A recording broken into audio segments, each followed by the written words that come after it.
മറ്റൊരു പ്രധാനപ്പെട്ട വാർത്ത കൊല്ലത്ത് നിന്നാണ്. കൊല്ലം RSP നിയോജക മണ്ഡലം കമ്മിറ്റി യോഗത്തിൽ വാക്കേറ്റമുണ്ടായി. രാജിവെച്ച മണ്ഡലം സെക്രട്ടറി നൌഷാദ് യോഗത്തിലെത്തിയതോടെയാണ് പ്രശ്നങ്ങൾ തുടങ്ങിയത്.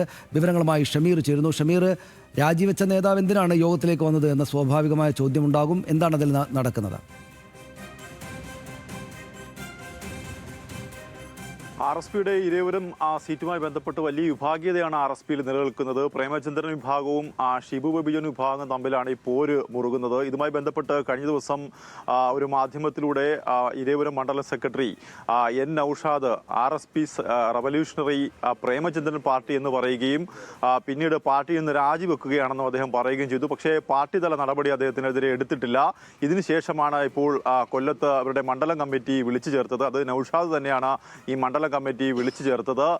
ഈ മണ്ഡലം കമ്മിറ്റി ആരംഭിച്ചപ്പോൾ തന്നെ പാർട്ടി വിരുദ്ധ പ്രവർത്തനം നടത്തിയ നൌഷാദിനെ പുറത്താക്കണം എന്ന ഒരു വിഭാഗം പ്രവർത്തകർ ആവശ്യപ്പെട്ടു. അങ്ങനെ അതൊരു വാക്കേറ്റത്തിൽ കലാശിക്കുകയും ചെയ്തു. ആക്ടിംഗ് സെക്രട്ടറി A അസീസിന്റെ നേതൃത്വത്തിലാണ് ഇപ്പോൾ ഇവിടെ ഈ കമ്മിറ്റി കൂടുന്നത്. പക്ഷേ നൌഷാദ് ഇതിന് മറുപടി നൽകിയത് ഷിബു ബേബി ജോണും അസീസും പറഞ്ഞിട്ടാണ് താൻ ഈ കമ്മിറ്റിയിലേക്ക് വന്നത് എന്ന് അദ്ദേഹം പറയുകയും ചെയ്തു. പക്ഷേ എന്തുകൊണ്ട് പ്രേമചന്ദ്രനെതിരെ ഗുരുതരമായ ആരോപണങ്ങളും ഗുരുതരമായ ആക്ഷേപങ്ങളും ഉന്നയിച്ച നൌഷാദിനെ എന്തുകൊണ്ട് പുറത്താക്കുന്നില്ല? അപ്പോൾ ഇവിടെ വിഭാഗീയ പ്രവർത്തനങ്ങൾക്ക് നേതൃത്വം നൽകുന്നത് ആരാണ് തുടങ്ങിയ ചോദ്യങ്ങൾ മണ്ഡലം കമ്മിറ്റിയിൽ ഉയരുകയും ചെയ്തു. എന്തായാലും മണ്ഡലം കമ്മിറ്റിയിൽ ഇപ്പോഴും വാക്കേറ്റം തുടരുകയാണ്.